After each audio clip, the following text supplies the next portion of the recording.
So, if I was to tell the story of, let's see, uh, I'll think of one of my students today, for example. Uh, at recess time, something happened, right? So it didn't happen to me. It happened to one of my students. My students told me about the moment that happened later on, right? So it might go something like, I want you to see a grassy hill. It's not very steep, it's not very big, but it is a hill. And there's a 10-year-old on the hill. It's a boy. It's a short little boy. He's typically well behaved. He's smiling. He's having a good time. It's recess and it's sunny. And now I want you to see an overhanging branch coming out of the forest, leaning over towards that hill that he's on. And now look at those boys' eyes. They twinkle. They see the branch. They see the overhanging branch.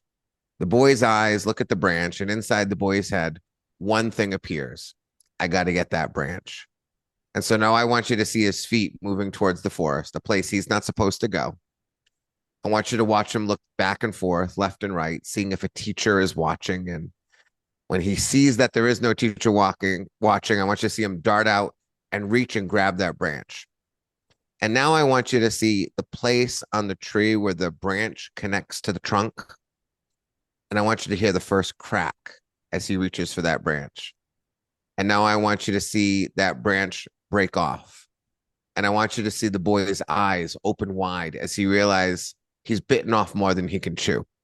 I want you to see the branch come down on the boy. I want you to see the boy hit the hill. I want you to see the branch and the boy hit the hill together.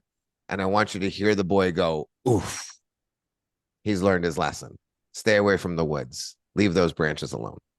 So the idea in that is that I'm going to tell you what I want you to look at each time by saying, I want you to see, I want you to hear.